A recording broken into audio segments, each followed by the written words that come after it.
Bila kami dari kelompok 2 akan menampilkan hasil diskusi kami yang berjudul hidroterapi. Baiklah, sebelum kami mulai, perkenalkan dulu, saya sebagai moderator, Algar Rahman sebagai moderator, sebagai materi. Saya Gladizan Grafiati. Saya Dimulia Ulhaki. Oke. Baiklah, untuk materi yang pertama saya akan membacakan terlebih dahulu, seterusnya akan dibacakan sama teman saya selanjutnya. Yang pertama,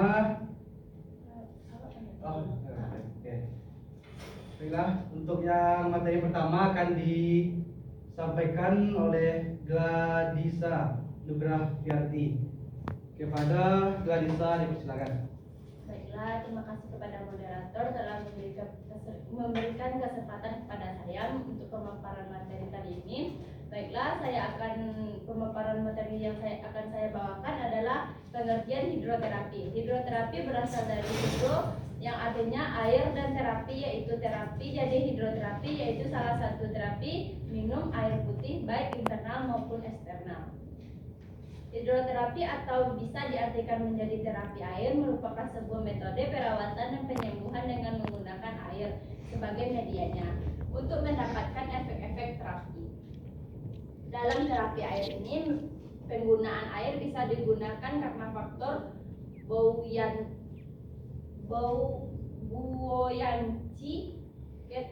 atau keterapungan, baik di kolam renang maupun di kolam terapi, dalam kondisi baik secara internal maupun eksternal, dan pada suhu yang bervariasi panas, hangat, netral, dingin untuk mendapatkan manfaat dan kesehatan dari terapi air.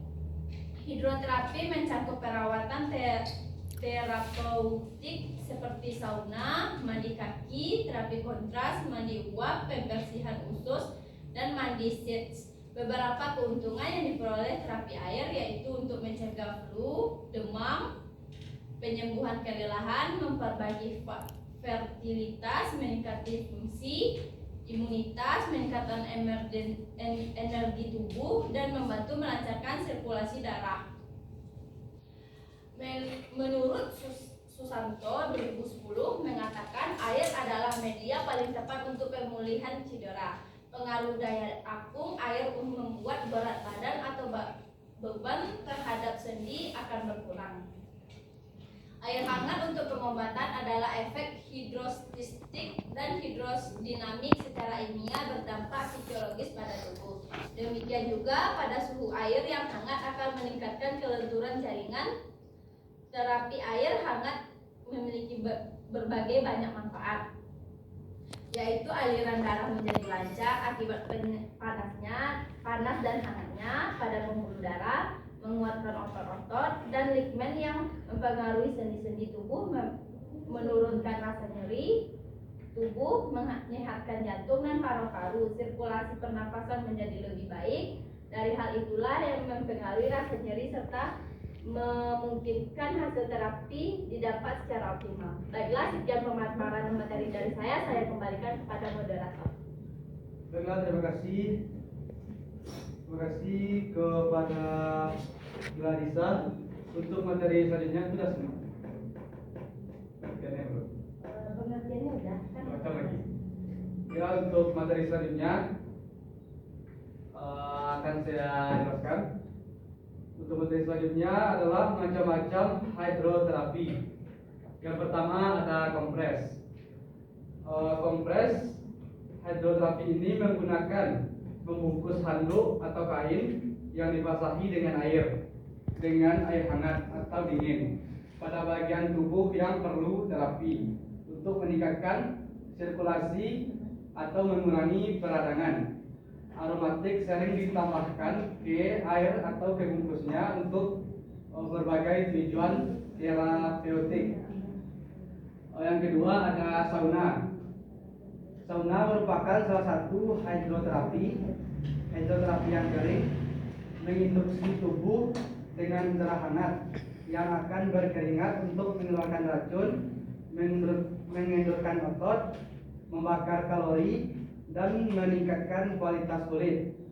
Dan yang ketiga, pemandian uap. Pemandian uap melibatkan ruangan yang diisi dengan bantuan hangat dan lembab yang menurut para pendukungnya dapat memperkuat manfaat sauna. Dan yang keempat ada latihan akuatik, berolahraga dengan media air seperti di kolam renang yang suhu airnya hangat maupun dingin. Ini akan membuat Anda untuk berolahraga dengan sedikit resistensi dan mengurangi tekanan pada persendian. Ini sangat bermanfaat bagi seseorang yang sakit sendi, punggung, artistik, obesitas, usia lanjut, atau cacat fisik. Dan yang kelima, balneoterapi. Balneoterapi yaitu berendam di air yang kaya akan mineral atau di mata air panas alami dianggap memiliki manfaat kuratif. Dikenal sebagai balneoterapi, hal ini dikatakan dapat mengobati radang sendi, nyeri punggung bawah, disfungsi kekebalan, dan fibromialgia. Dan yang keenam ada hidroterapi usus besar. Seseorang melakukan terapi ini dengan tujuan untuk membersihkan atau irigasi usus besar. Praktek ini melibatkan pembilasan kotoran dari usus besar yang dapat membersihkan racun dan meningkatkan kesehatan. Dan yang ketujuh ada hidroterapi kontras. Terapi ini biasa dikenal dengan terapi sirkulasi air. Dalam terapi ini seseorang berendam di suhu air yang berbeda secara bergantian di suhu hangat dan dingin untuk mengobati nyeri kronis atau meningkatkan drainase limfatik. Dengan demikian menghilangkan racun dari sistem kekebalan. Ada yang ke-8 ada tangki apung. Terapi ini biasa dikenal dengan terapi isolasi atau tangkup perendaman. Praktiknya melibatkan pengapungan di atas kolam air asin yang dangkal dalam tangki tertutup dan gelap. Dengan melakukan terapi ini dapat meredakan stres dan kecemasan, meningkatkan kualitas tidur, dan mengendurkan otot. Dan ke-9 ada mandi es.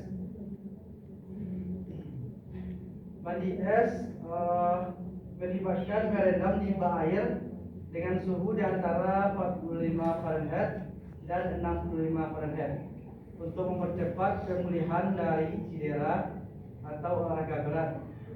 Juga dikenal sebagai merendam dengan air dingin, telah semakin digajikan oleh cryoterapi yang membuat tubuh terkena semburan udara singkat sedingin -280 Fahrenheit.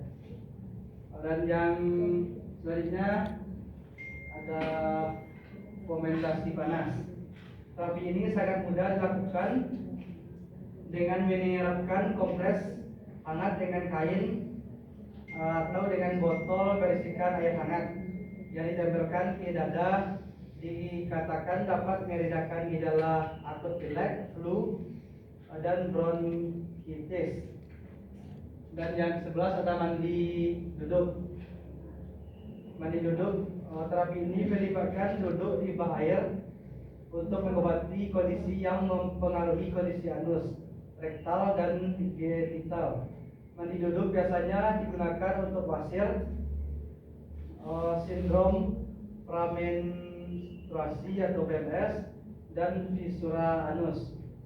Yang ke-12, yang terakhir ada watsu atau shiatsu. Ini merupakan terapi teknik pijat alternatif yang dimana seorang terapi akan memijat saat Anda mengapung dengan nyaman di kolam hangat. Untuk materi selanjutnya akan disampaikan oleh Jumaidil Al-Baihaqi. Kepada Jumaidil, silakan.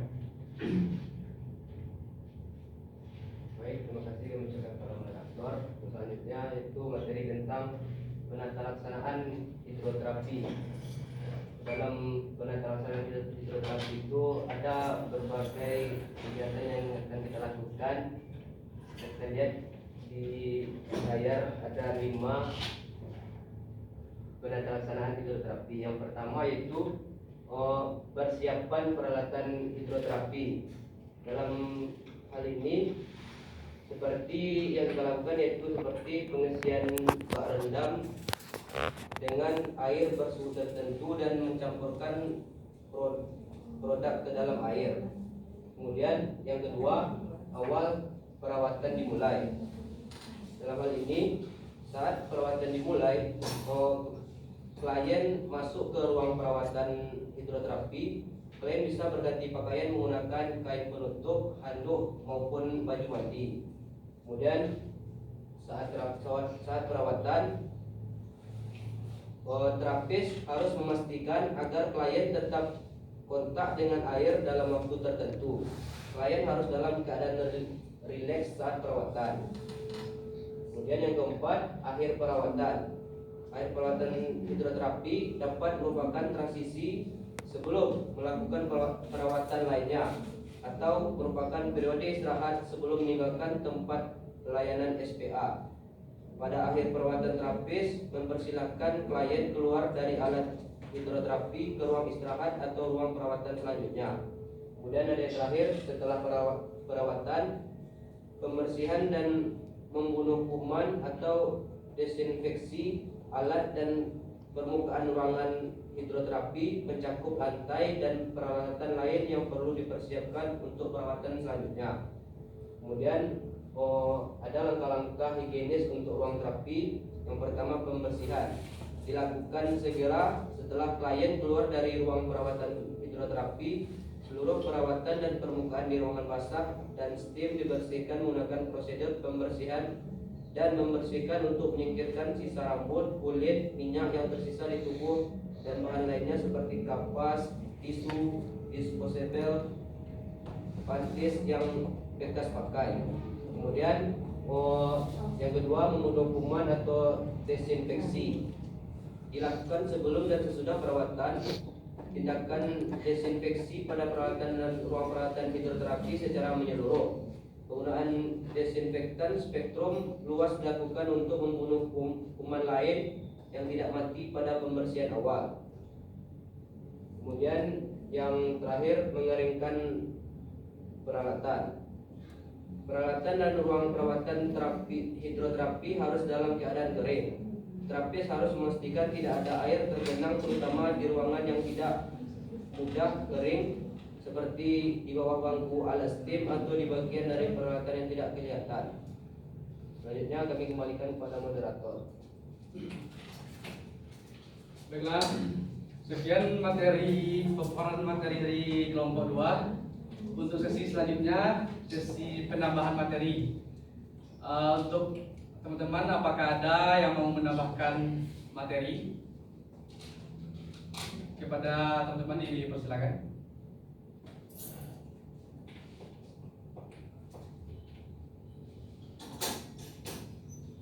Baiklah, kalau tidak ada untuk penambahan materinya, selanjutnya sesi tanya jawab. Kepada teman-teman dipersilakan untuk bertanya maksimal 3 pertanyaan. Oke, mulai dari Bang tadi. Assalamualaikum warahmatullahi wabarakatuh. Pertanyaan saya adalah apa perbedaan hidroterapi dengan terapi akuatik? Oke, terima kasih. Untuk pertanyaan yang selanjutnya. Assalamualaikum warahmatullahi wabarakatuh. Perkenalkan, nama saya Elsa Yuta. Izin bertanya, jelaskan bagaimana mekanisme kerja hidroterapi usus besar dan apa manfaatnya. Oke, untuk materi pertanyaan selanjutnya. Izin bertanya kepada kelompok 2. Pertanyaannya bagaimana contoh hidroterapi watsu atau shiatsu dan apa manfaatnya? Terima kasih kepada penanya. Kami akan mencari terlebih dahulu jawaban dari pertanyaannya. Untuk pertanyaannya boleh diketik di WA aja, teman-teman.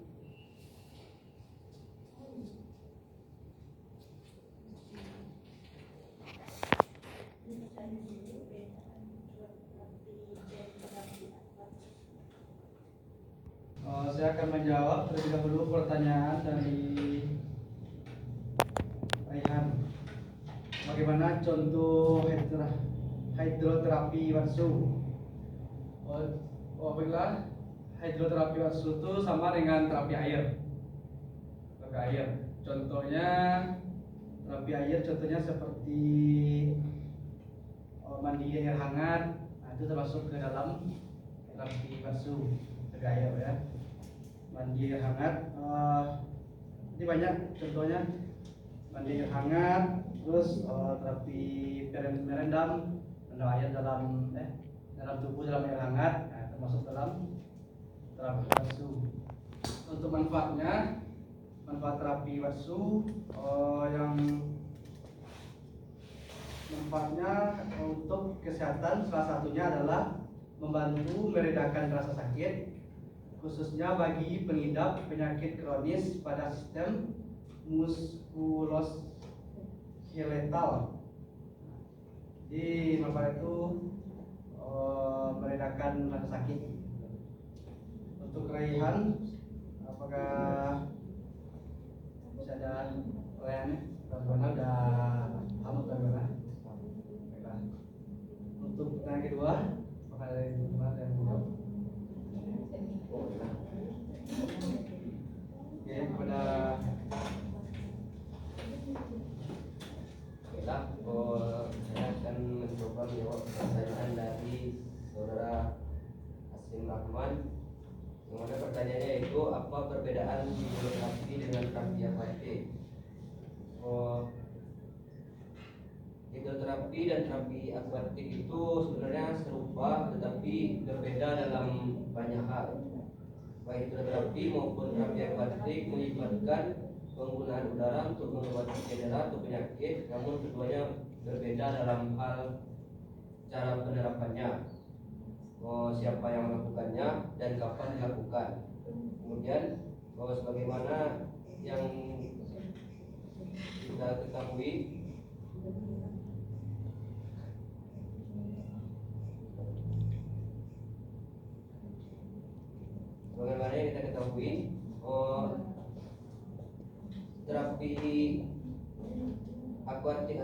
terapi akuatik adalah terapi yang penggunaan airnya untuk tujuan rehabilitas. Contoh terapi akuatik itu bisa kita lakukan di dalam kolam renang dengan cara berjalan di dalam air tersebut untuk melakukan perawatan yang tadi. Kemudian kalau hidroterapi sama-sama menggunakan air, tapi cara melakukannya berbeda. Misalnya contoh dari hidroterapi itu bisa kita lakukan dengan cara kompres. Contohnya tadi macam-macam dari hidroterapi itu kompres. Bisa kita lakukan dengan membungkus handuk atau kain yang dibasahi dengan air hangat atau dingin pada bagian tubuh yang perlu terapi untuk meningkatkan sirkulasi atau mengurangi peradangan. Jadi, saya apakah saudara Hasim Rahman sudah mengerti? Baik, terima kasih atas jawaban. Selanjutnya saya kembalikan kepada moderator. Baiklah, untuk pertanyaan selanjutnya akan disampaikan.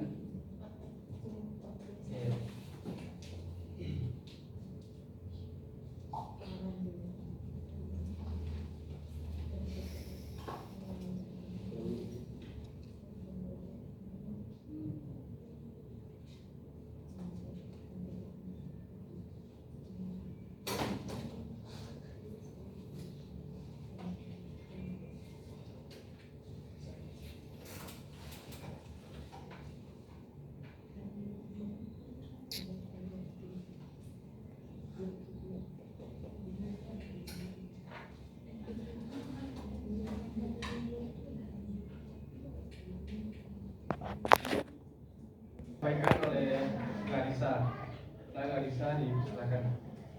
Baiklah, saya akan menjawab pertanyaan yang terakhir. Bagaimana mekanisme kerja terapi usus besar? Mekanisme terapi usus besar meliputi hidrasi mengantarkan udara ke usus besar, aktifikasi peristaltik atau kontraksi otot usus berdasarkan diaktifkan oleh hidrasi. Dan yang ketiga, evakuasi peristaltik adalah proses di mana usus besar dievakuasi. Baiklah, manfaatnya bagi usus besar adalah mengeluarkan kotoran pada usus besar. Baiklah, apakah teman puas dengan jawaban?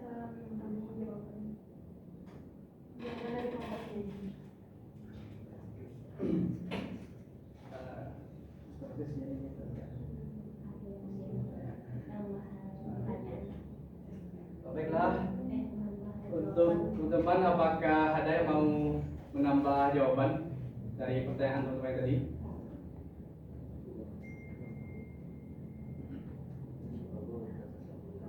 Nah, baiklah, kalau tidak ada yang mau menambahkan jawaban dari pertanyaan tadi, mungkin sekian presentasi kelompok 2 untuk hari ini. Kalau ada salah, mohon maaf. Kami dari kelompok 2 ucapkan terima kasih. Wabillahi taufiq wal hidayah. Assalamualaikum warahmatullahi wabarakatuh. Waalaikumsalam.